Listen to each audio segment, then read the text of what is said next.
Olá, eu sou o professor André. E eu sou o professor Heitor, e esse é o Quarentena com História.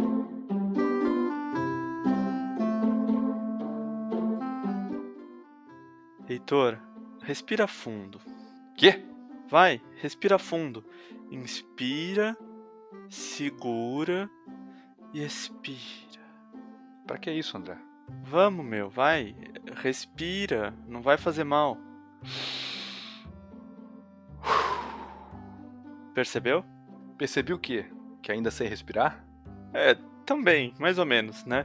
Mas eu queria saber se você percebeu a qualidade do ar. Rapaz, verdade, né? Agora que você falou, eu me toquei que eu não ando tendo algumas alergias que sempre tenho nessa época do ano. E você já parou pra se perguntar por quê? Eu achava que era pelo fato de estar em casa, tendo menos contato com algo que ataque a minha alergia, mas eu sinto que você vai me dizer algo diferente. Vou mesmo. Na verdade, não é o fato de você estar em casa que evitou sua alergia de te atacar esse ano. É o fato de todos nós estarmos em casa. Tá, então eu tenho alergia a gente, é isso? Pode ser, mas não sei, viu? O que eu queria dizer é que a quarentena e o isolamento social forçaram as pessoas a ficar em casa, se deslocarem menos. E isso fez com que usassem menos carros ou ônibus, reduzindo o consumo de combustível fóssil, como gasolina e diesel, e, com isso, diminuindo os níveis de poluição do ar de São Paulo. Faz sentido, André. Eu tenho percebido que o pôr do sol tá mais bonito. Achei que era só meu lado poético e romântico aflorado nesses tempos de pandemia, mas agora eu percebo que é porque o horizonte está mais limpo, sem aquela grossa camada cinza no céu. Exatamente. Mesmo porque você não tem um lado poético e romântico. Claro que tem, André. Tenho essa cara de mal, mas por dentro eu sou uma pessoa sensível. Tá bom, eu finjo que acredito, tá? E você finge que é romântico. Mas então, o que você acha? Boa notícia, né? Estamos reduzindo os níveis de poluição e de gases que causam aquecimento global. Bem, aparentemente sim. Todo mundo sabe que o principal problema dos nossos tempos não é o coronavírus. Mais cedo ou mais tarde, vamos encontrar uma vacina para essa doença ou aprender a lidar com ela de uma maneira menos dura do que a que temos agora. O principal problema que os seres humanos continuam a enfrentar é o aquecimento global e as mudanças climáticas causadas por ele. Mas ainda estamos longe de reverter séculos e mais séculos de destruição ambiental. Não vai ser em poucos meses que o mundo será salvo. Sim, Heitor, você tem razão. E bota séculos e séculos nisso, viu? Sabia que até hoje há efeitos da poluição causada pelos antigos romanos no mundo? Como assim, André? Mas os romanos nem tinham carros? Tinham sim. A palavra carro já existia.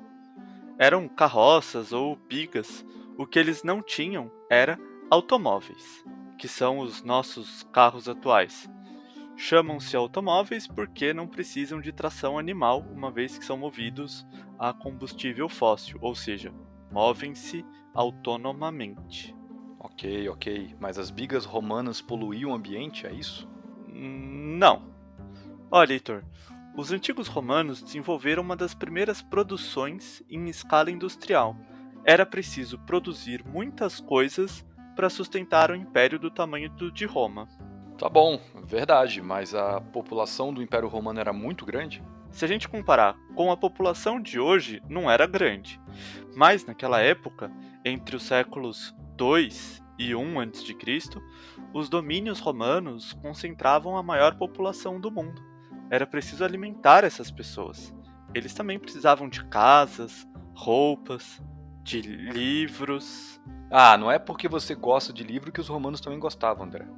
Tem razão, mas mesmo assim, eles consumiam muitos livros, tá? Aliás, esse seria um tema muito interessante para tratarmos em um outro episódio. Pode deixar, anotei aqui a ideia para não esquecermos. Obrigado, Heitor. Mas, continuando. Nós sabemos que Roma desenvolveu uma indústria de azeite, por exemplo. A região da Península Ibérica, onde hoje ficam Portugal e Espanha, era a maior produtora de azeitonas, a matéria-prima do azeite. E o azeite, como todo mundo sabe, é um óleo. Ele era usado na comida, como nós o usamos hoje, mas também era usado como combustível nas lanternas e lâmpadas. Como assim, André? No episódio passado falamos que os gregos descobriram a eletricidade e os princípios da pilha. Agora você quer dizer que os romanos tinham uma tecnologia de lanterna a óleo? Sim, mas provavelmente não é isso o que você deve estar imaginando, Heitor.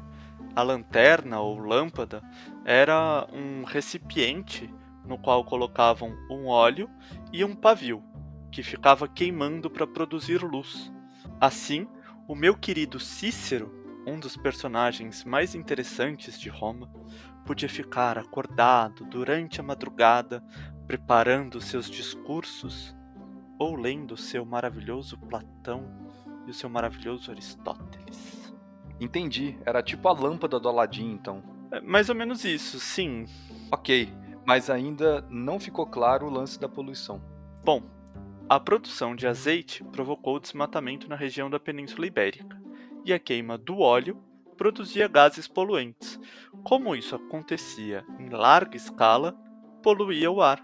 E como você sabe disso, André? Já tinha Greenpeace ou Partido Verde naquele tempo denunciando a poluição dos romanos? Não, mas alguns pesquisadores encontraram vestígios dessa poluição congelada nas calotas polares do Polo Norte.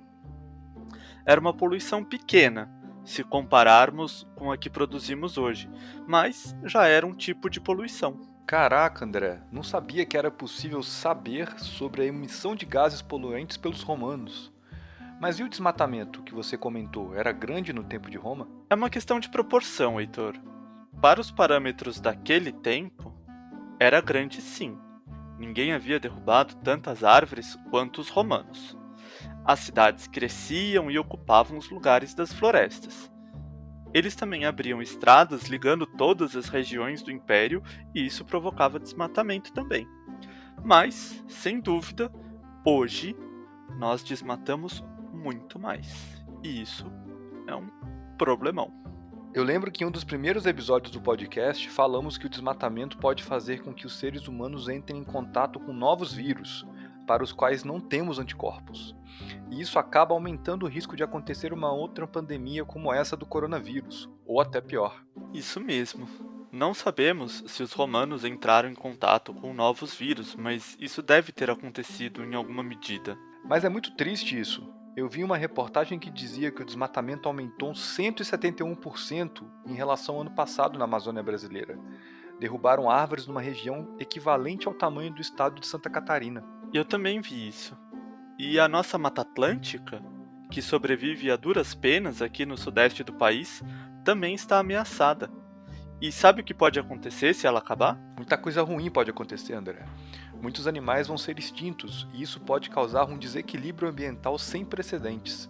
A gente precisa lembrar que, em termos de diversidade de espécies, a Mata Atlântica é mais rica do que a Amazônia. E nós iremos sofrer muito, pois a nossa água, aqui do estado de São Paulo, depende do que resta da Mata Atlântica. A maioria dos rios que abastecem as nossas represas nascem lá. Se ela acabar, essas nascentes acabam e nós ficamos sem água. Então nós também podemos entrar em extinção se as matas e florestas forem devastadas? Sim, enquanto estamos em casa, a emissão de poluentes causados por combustíveis fósseis diminuiu, mas o desmatamento no Brasil aumentou. Nos 2 últimos anos, o aumento do desmatamento foi enorme. É mesmo, André. Afinal de contas, os que têm interesse em desmatar as florestas aproveitam a quarentena e a redução da fiscalização para cortar as árvores, produzindo queimadas para preparar a terra para o plantio. Isso emite mais gases que causam aquecimento global do que os automóveis das grandes cidades. Não adianta nada reduzir a poluição em São Paulo e desmatar e queimar a Amazônia e a Mata Atlântica. No fim das contas, o Brasil da quarentena não diminuiu a quantidade de poluentes se compararmos com o período anterior. Nós deveríamos aprender com os índios, isso sim. Eles usavam a floresta a seu favor, mas sem destruí-la. Isso mesmo, eles plantavam as árvores que queriam e precisavam em volta das aldeias, para não precisarem ir muito longe colher o alimento. E isso atraía alguns animais também, que eles caçavam. Exato. Os índios, ao invés de desmatarem e destruírem o ambiente, cuidavam dele e sabiam aproveitar as suas riquezas. É isso então, terminamos mais uma vez com a sabedoria indígena que tem nos faltado tanto.